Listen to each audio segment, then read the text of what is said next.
the third shift on Galactic Archive Station Meridian. 7 was always the quietest. While the galaxy's greatest minds slept in their quarters, Juno pushed his cleaning cart through the endless corridors of polished titanium and crystalline displays. He hummed an old Earth song under his breath, something his grandmother used to play. The melody echoed softly in the empty halls, mixing with the gentle hum of the station's life support systems. The sound was comforting in the vast emptiness of space. Juno had been working this shift for 3 years now. Most people found the loneliness unbearable, but he preferred it this way. Fewer questions, fewer expectations. Just him, his cart, and the endless work of keeping the station clean. The station's AI, Arya, spoke through the corridor speakers. "Good evening, Juno. How are you feeling tonight?"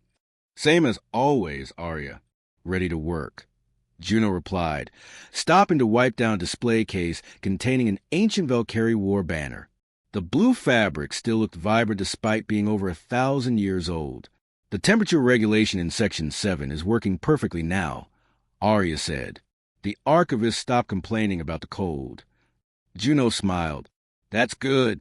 Nobody works well when they're uncomfortable." He continued his rounds, moving from one section to another with practiced efficiency. Every surface needed attention. Every corner had to be checked. The work was simple, but Juno took pride in it. This station was home to treasures from across the galaxy, and someone had to make sure they were properly cared for. In the Central Commons area, Juno noticed a young Threen researcher hunched over a portable data terminal. Her name was Salmon, and her blue scales looked dull from exhaustion. 3 empty food containers sat beside her, forgotten in her focus. "Still working this late?" Juno asked gently as he approached. Salmon's 3 eyes turned toward him. "Oh, Juno. Yes. This translation is due tomorrow morning. I'm nowhere close to finished." Her voice carried a strange whistle, which Juno had learned was a sign of stress in her species. "Did you eat dinner?" "I had some dried rations earlier." Juno shook his head and reached into his cart. He pulled out a sealed container and placed it on the table. "Here, Mina from the cafeteria made extra stew tonight. She knows you like spicy food." Salmon's 3 eyes widened in surprise. "You brought this for me?" "I saw you were pulling another all-nighter. Can't have you collapsing on my freshly cleaned floors," Juno said with a wink. "Makes a terrible mess." Salmon looked at the container, then back at Juno. "Thank you. You're always so kind." "Just being practical," Juno said, though his smile showed it was more than that. He waited until Salmon started eating before moving on with his work. The lower decks were quieter. This was where the security officers maintained their posts, watching over the station while everyone else slept. Juno found Daehoon at his usual station, staring at his display screen. The massive Morvathi guard sat with his 4 arms crossed, looking at pictures from his home world. "How are your kids doing?" Juno asked, recognizing the family photos on the screen. Daehoon's voice was deep and gravelly, growing too fast. "My daughter just started her training at the academy. I haven't seen them in 8 months." "That must be hard," Juno said, stopping his cart. "But you're doing important work here. You keep everyone safe so they can go home to their own families." "Sometimes I wonder if anyone even notices we're here," Daehoon said quietly. Juno placed his hand on one of Daehoon's massive arms. The gesture looked almost ridiculous given the size difference, but the meaning was clear. "I notice. Every single day you show up and do your job with honor. It matters. Don't ever forget that." Daehoon nodded slowly, some of the tension leaving his shoulders. As the shift continued, Juno made his way to the deep storage levels. The air here was cooler and more sterile, carefully controlled to preserve artifacts that had survived for thousands or even millions of years. At the end of the long corridor, he saw a massive vault door standing open. Yellow hazard tape crossed the entrance, and warning signs in 12 different languages declared that only authorized personnel could enter. Juno had heard the rumors about what was inside. Some ancient crowns had been discovered in a dead star system at the edge of explored space. Everyone on the station was excited about them. Director Kelvarn, the station's administrator, had been planning some grand ceremony for weeks. "Arya, "Am I allowed to clean inside the vault?" Juno asked. "Yes. The ceremony is tomorrow evening. Director Kelvarn wants everything to be perfect. You can clean the vault, but don't touch the artifacts." "Understood." Juno carefully moved the hazard tape aside and entered. What he saw took his breath away. 12 pedestals formed a circle in the center of the chamber. Each one held a crown of impossible beauty. They looked almost alive, as if they had been grown rather than made. The metal seemed to shift colors in the light, showing shade that Juno had never seen before. The crowns gave off only a faint glow, barely enough to light the pedestals beneath them. They were completely still and silent. Juno kept his distance as he had been instructed. He swept the floors, polished the viewing platforms, and cleaned the transparent barriers that would protect tomorrow's important visitors. As he worked, he thought about the ceremony.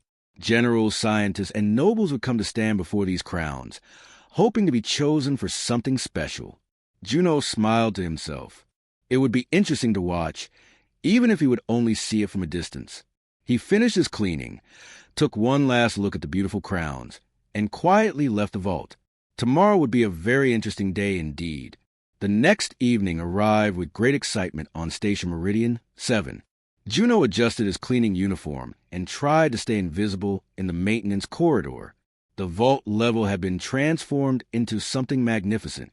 Hundreds of beings from dozens of different species crowded the hallways, all dressed in their finest ceremonial clothes. Director Kelvarn stood at the vault entrance wearing long flowing robes that shimmered with embedded lights. His 3 eyes gleamed with pride as he addressed the enormous crowd gathered before him. "Honored guests, we stand at the threshold of history. These crowns of convergence were left by the mysterious precursor civilization millions of years ago. They have never responded to any living being. But today, with so many of the galaxy's greatest minds and warriors present, perhaps we will witness their awakening." The crowd applauded loudly. Juno watched from his observation window in the maintenance area, curious despite himself. One by one, the important guests entered the vault. A Velcari general went first. Her body was covered in scars from countless battles. She approached the crowns with confidence, but they remained completely dark. A Threen elder came next. He was famous across 3 star sectors for his telepathic abilities. He reached out with his mind toward the crowns. Nothing happened. A human diplomat from one of Earth's old royal families stepped forward with hope shining in her eyes. The crown stayed silent and still. Hours passed slowly. Species after species, person after person approached the ancient pedestals. The initial excitement gradually turned into confusion, then frustration. Some people began suggesting that maybe the crowns were just decorative. Others wondered if the old legends had been exaggerated. Director Kelvarn's eyes narrowed with barely hidden anger. This was supposed to be his moment of glory, his great triumph. Juno checked his work schedule on his wrist display and suddenly realized something. In all the excitement about the ceremony, he had completely forgotten to sanitize the upper viewing platforms. If he didn't do it now, before the crowd left and tracked dirt everywhere, he would have twice as much work tomorrow. He grabbed his cleaning cart and made his way to the vault service entrance, keeping his head down and trying to be invisible. The small door slid open quietly, and he stepped into the vault, taking the narrow service stairs up to the elevated platforms. "Excuse me. Sorry, I just need to clean up here," he mumbled apologetically, trying not to interrupt anyone. He was halfway across the vault floor, his cart wheels squeaking softly, when every single crown suddenly blazed with brilliant light. The effect was instant and overwhelming. Beams of gold, silver, and colors that Juno couldn't even name shot upward toward the ceiling. The walls filled with geometric patterns of light. A deep sound, felt more in the chest than heard with the ears, vibrated through the entire chamber. Everyone froze in place. Juno froze too, his hand still gripping the handle of his cleaning cart. The 12 crowns lifted smoothly from their pedestals, as if they weighed nothing at all. They moved together in perfect harmony, circling and spiraling through the air. Then they all converged on a single point in the vault, on Juno. "No, wait, please," Juno stammered, dropping his mop and raising his hands defensively. "I'm just cleaning." I'm not supposed to be part of this. The crowns began orbiting around him, moving closer with each circle. Ancient holographic projections suddenly appeared throughout the vault. Symbols, diagrams, and streams of text in a dead language filled the air around them.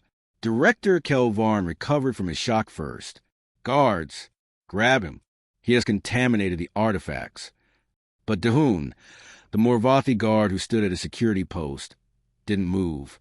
His eyes were wide, staring at the display panels that had activated all along the vault walls. Arya's calm voice cut through the chaos. Director, I am detecting no contamination.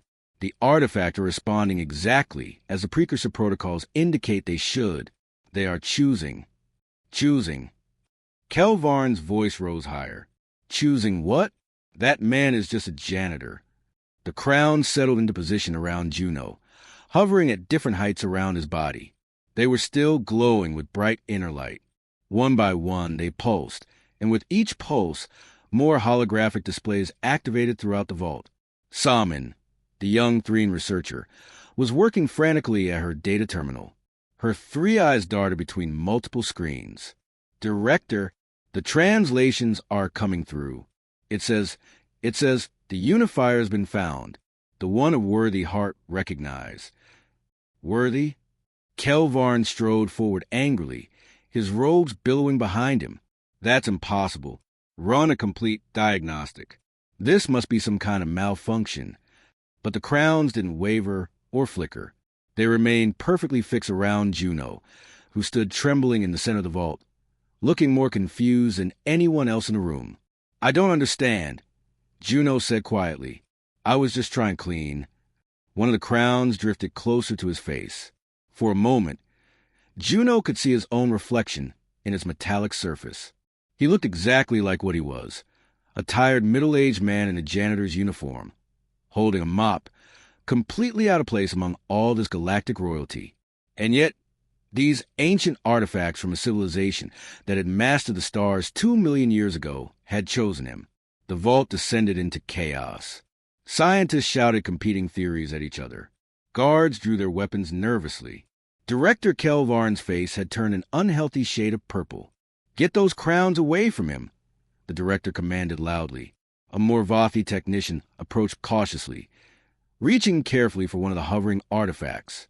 The moment his claw came within a meter of it, the crown flared with bright warning light. The technician yelped in surprise and stumbled backward, nearly falling. They're protecting him, Samin whispered, her scales rippling with pure amazement. Juno didn't sleep that night.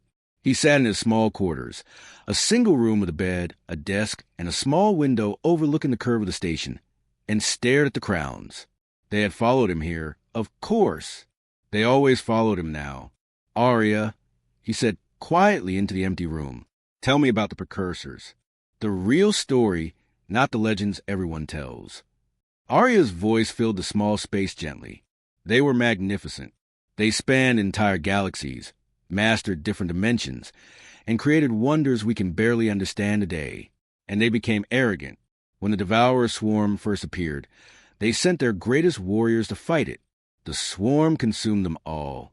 Then they sent their most brilliant scientists to develop weapons. The swarm adapted to everything they created. What happened to them? Juno asked. They realized too late that the swarm fed on certain things.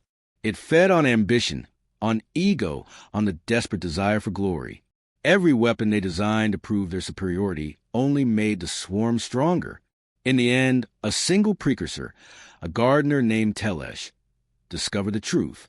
Humility, service, and selflessness were like poison to the swarm. Telesh activated the defense network, sacrificed everything, and drove the swarm into a deep sleep. And Telesh died doing it? Yes. The crowns were created in Telesh's honor.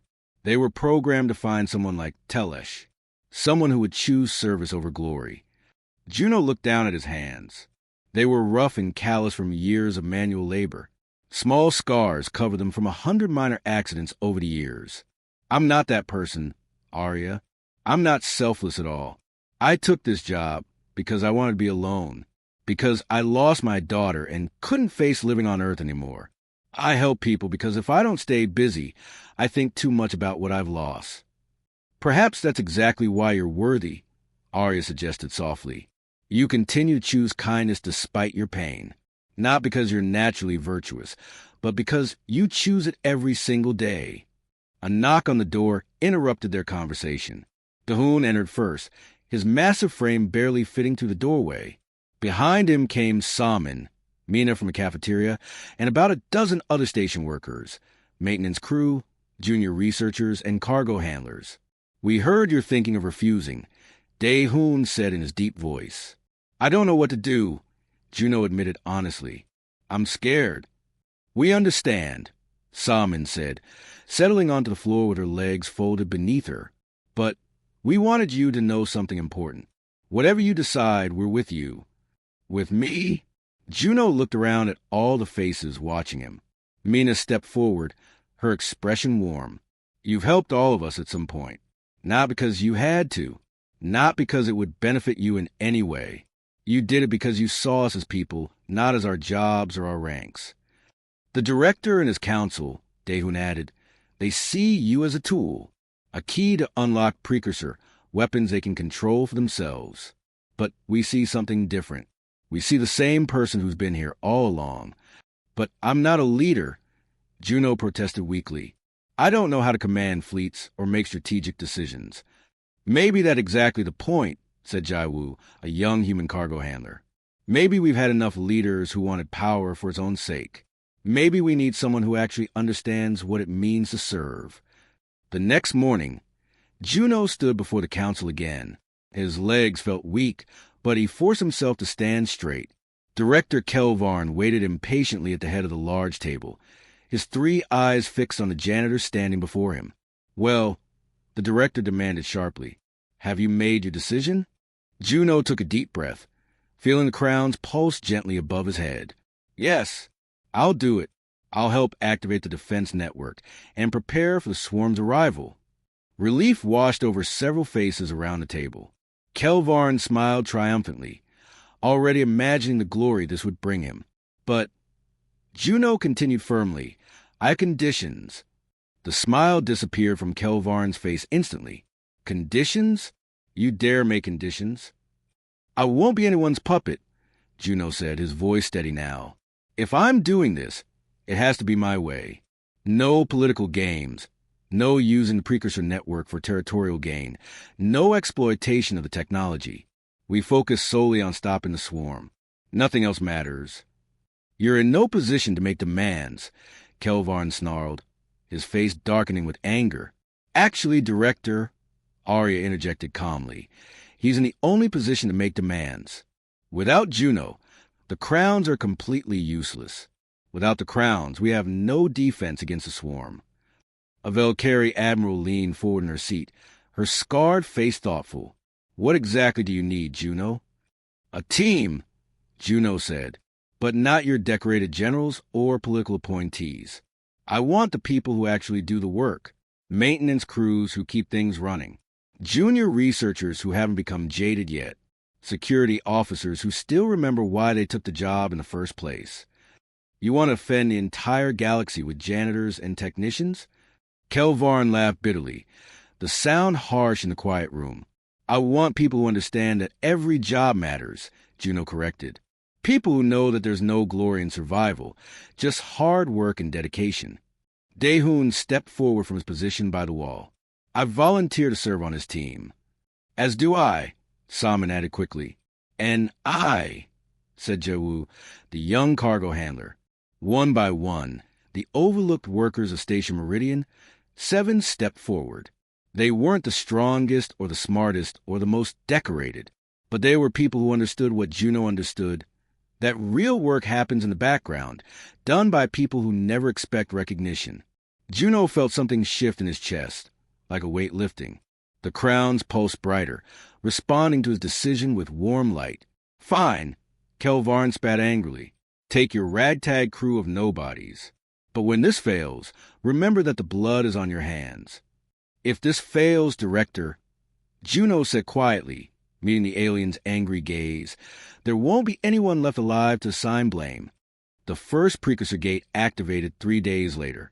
Juno stood before the ancient mechanism deep in Station Meridian 7's core, the 12 crowns orbiting his head like small moons. He reached out with a trembling hand, and the gate responded instantly to his touch. Light cascaded across its surface in patterns that hurt to look at directly, colors that seemed to exist beyond normal vision. Connection established, Arya announced through the speakers. You now have access to the Precursor Defensive Network. Scanning the systems now. 3,000 platforms still operational. 17 major weapon systems. 6-dimensional shields. And what? Juno asked, sensing hesitation in the AI's voice. A warning. Juno, the Devourer swarm is closer than we initially calculated. For months, not 6. It's already moving toward inhabited space. The control room erupted in alarm. People began shouting questions and concerns all at once. Salmon worked frantically at her station, pulling up the sensor data with her 3 eyes moving independently across multiple screens. She's right. The swarm has already consumed 3 uninhabited star systems. It's moving faster with each feeding, gaining speed and strength. Daehoon's gravelly voice was grim as he studied the tactical displays. 4 months to prepare for an enemy that defeated the most advanced civilization in galactic history. We need more than weapons. We need a miracle. We need unity, Juno corrected, turning to face his team. Arya, can you get me a communication link to the Galactic Council? You're really going to address them directly? Jaiwu asked, her eyes wide with surprise. Someone has to tell them the truth. An hour later, Juno stood before a massive holographic assembly. Hundreds of species, thousands of representatives, all watching the human janitor who had somehow become the key to their survival. Their faces showed everything from hope to skepticism to outright hostility. Director Kelvarn attempted to introduce Juno with long, flowery language, clearly trying to take credit for the situation. But Juno cut him off politely but firmly. I'm going to be direct with all of you, Juno began, his voice steady despite his nervousness. My name is Juno. I clean floors on Station Meridian 7. I don't have a fancy title or impressive credentials. I don't have political connections or military experience. What I do have is access to technology that might save us all from the Devourer swarm. Murmurs rippled through the vast assembly like waves on water. The precursors learned something important through their suffering. Juno continued. Pride kills. Ego kills. The desperate need to be the hero, the savior, the one who gets remembered in history. That's exactly what the swarm feeds on. Every civilization that faced it alone, thinking they would be the exception, was consumed completely. Juno gestured to the star maps projected behind him, showing the swarm's relentless approach. We have 4 months. That's not enough time to build new weapons or develop miracle technologies. But it is enough time to work together, to pool our resources, to stop thinking about who gets credit and start thinking only about survival. And who exactly put you in charge? Demanded a Valkyrie senator, his voice dripping with contempt. I'm not in charge. That's the entire point, Juno replied calmly. I'm just someone trying to coordinate our efforts. Every species here has expertise we desperately need. Every fleet has ships that can help. Every scientist has knowledge to contribute. But only if we stop competing with each other and start genuinely cooperating. A human ambassador from one of the outer colonies stood up. What are you asking for specifically? Fleet deployments to protect civilian evacuation routes. Juno listed carefully. Scientific teams to study and adapt precursor technology. Resources to activate and maintain the defensive platforms scattered across space. And most importantly, trust. Trust that we're all in this together, regardless of our differences. Pretty words from a janitor, another senator scoffed. But why should we trust you with this kind of power?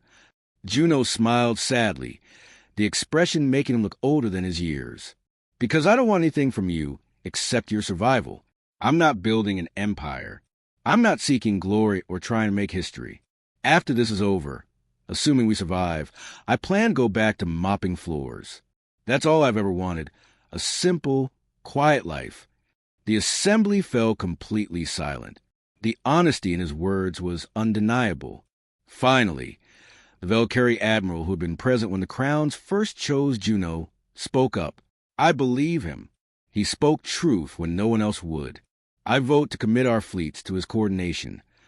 The Threen Collective agrees, added an elderly Threen representative. We will contribute our resources. One by one, species pledged their support. Not all of them. Some remained deeply suspicious. Others were openly hostile to the idea of following a human janitor. But enough pledged their help, more than enough to begin the real work. As the assembly finally adjourned after hours of debate, Arya whispered privately to Juno through his personal communicator. That was truly remarkable. Juno, you move them. That was absolutely terrifying, Juno corrected, his hand shaking now that the adrenaline was fading. I've never been so scared in my entire life. The next 3 months became a blur of constant activity. Juno barely slept, spending every waking moment coordinating fleet movements, directing research teams, and activating dormant precursor platforms across dozens of star systems. The Crowns never left his side, pulsing continuously with data, feeding him information about the network status directly into his mind. Sometimes the flow of information gave him terrible headaches that lasted for hours. Daehoon became his trusted right hand, managing security operations and fleet deployments with precise military efficiency. Salmon led the scientific teams, her 3 eyes barely closing as she worked day and night deciphering complex precursor protocols. Jai will handle logistics with surprising skill, ensuring supplies and personnel reached where they were needed most. Even Mina played a crucial role, keeping everyone fed and maintaining team morale during the darkest moments. They started calling themselves the Unseen, a name Juno hadn't chosen but didn't reject. It felt strangely appropriate for a group of people who had spent their lives working in the background. The Devourer swarm arrived on a Tuesday. The early warning systems detected it first, a massive distortion in space-time, like reality itself was being consumed and twisted. Then the visual sensors picked it up clearly. A vast, writhing mass of biomechanical horror stretched across the darkness of space. Millions upon millions of creatures moved together, seeming to shift between dimensions, appearing and disappearing as they advanced. It was beautiful and terrifying in equal measure. All fleets to defensive positions. Daehoon barked into the command channel, his 4 arms working multiple control panels simultaneously. Evacuate civilian stations on the outer rim. Move, move, move. Juno stood in the central command hub of Station Meridian 7, the 12 crowns orbiting rapidly around his head now, glowing so bright they were almost painful to look at. Through them, he could see everything. Every ship in the fleet, every defensive platform, every weapon system in the entire network spread across multiple star systems. He could also see the swarm, really see it in a way no one else could. And he finally understood what the precursors had faced all those millions of years ago. It wasn't just hungry, it was intelligent. Deeply, terrifyingly intelligent. It adapted to every attack, evolved past every defense in real time. And it fed on ambition, on the desire to be the one who struck the killing blow and became the hero. Juno, Salmon called from her station, her voice tight with stress. The swarm just bypassed our first offensive line completely. It adapted to the weapon's signature in real time. Our attacks barely slowed it down. That's what I expected, Juno said with forced calm. Rotate to platform configuration 7. Use a completely different energy wavelength. The defensive platforms shifted their positions, firing new patterns of energy across the darkness. The swarm slowed briefly, adjusting to the new attack, but only for a few precious moments. The battle became a desperate dance of survival. Juno coordinated defensive platforms, directed fleet movements, managed evacuation routes for millions of fleeing civilians. He could feel the terrible strain building in his mind as the crowns fed him more and more information, faster than any human brain was meant to process. Ships died in bright flashes of light. Entire stations fell silent as the swarm consumed them. Millions of beings fled desperately ahead of the advancing horror, hoping to reach safety that might not exist. But they were holding their ground. Barely, desperately, buying time with blood and sacrifice, but they were holding. Daehoon appeared beside Juno, his massive form covered in blood from fighting off a boarding party that had attacked Deck 12. We can't keep this up much longer. It's adapting faster than we can adjust our tactics. I know, Juno said quietly. Then what's the actual plan here? Juno pulled up a file he had been avoiding for weeks. The final precursor protocol. The purge weapon. His hands shook as he opened it. There's a way to stop it permanently, but it requires a sacrifice. Salmon immediately left her station and rushed over. What kind of sacrifice are you talking about? The purge weapon is powered by consciousness itself, Juno explained, his voice barely above a whisper. Specifically, by someone willingly distributing their individual self across the entire network, becoming the network rather than a person. It creates a wave of pure selflessness, complete absence of ego and ambition, that the swarm cannot possibly feed on. It poisons the swarm at its core. Absolutely not, Daehoon said immediately, his voice like thunder. It's the only way to... No! Jaiwoo slammed her hand hard on the console, making everyone jump. There has to be another option. We'll find something else. I've looked for 3 solid months, Juno said quietly, meeting their eyes. I've searched every precursor record we have access to. This is it. This is exactly how Telesh stopped the swarm the first time. Then we'll find a different way, Salmon insisted desperately, her scales changing colors with emotion. We're not sacrificing you. You're our friend. It's not your choice to make, Juno said gently. Juno, please. Mina's voice was soft but pleading. You told us you want to go back to mopping floors after this was over. You deserve to have that simple life you've been dreaming about. I did want that, Juno admitted, and for a moment his voice broke slightly. More than anything. But what I want personally doesn't matter compared to what needs to happen. Billions of lives depend on stopping this thing. Arya's voice suddenly filled the command center. Juno, wait. I've been running calculations. There might be another way. The Purge Protocol doesn't require complete dissolution of your consciousness. If we modify the integration process, you could distribute yourself across the network, but maintain enough coherence to potentially return. It's never been tested, and the chances of success are extremely low, but it's theoretically possible. How low are the chances? Juno asked.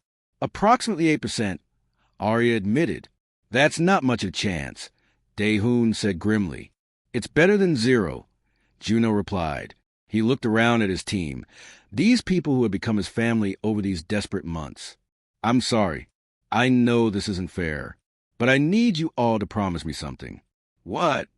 Salmon asked, tears forming in all 3 of her eyes. If I don't come back, don't let anyone turn this into some kind of heroic legend. I'm just a janitor who did what needed to be done. Nothing more. Promise me. They promised, though the words came hard.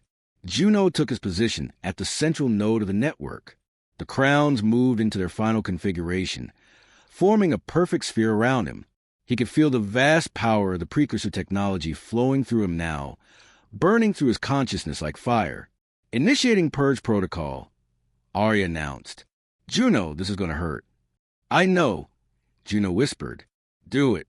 His consciousness exploded outward across thousands of light years in an instant. He became the network, present everywhere and nowhere simultaneously. Through countless sensors he saw the swarm recoil as the wave of pure selflessness hit it like poison. The creatures writhed and screamed in dimensions beyond normal perception as they began to tear themselves apart, unable to feed on something so utterly devoid of ambition or desire for recognition. In the command center, Juno's body stood motionless, eyes open but unseeing, kept alive only by the crown's power. His team watched helplessly as the battle turned. The swarm retreated, scattered, driven back into the dark spaces between galaxies where it slept before. They had won, but the victory fell hollow as they stared at Juno's empty shell, wondering if any part of their friend still existed somewhere in the vast network he had become. 3 days later, something miraculous happened. Juno's eyes flickered. His hand twitched. Slowly, painfully, his consciousness began pulling itself back together, drawn by the memories of the simple life he had loved. Cleaning quiet corridors, sharing meals with friends, doing small kindnesses that no one noticed. He would never be quite the same. Part of him would always exist in the network now, aware of distant stars and ancient technologies. But the core of who he was, the janitor who cared about people more than glory, remained intact.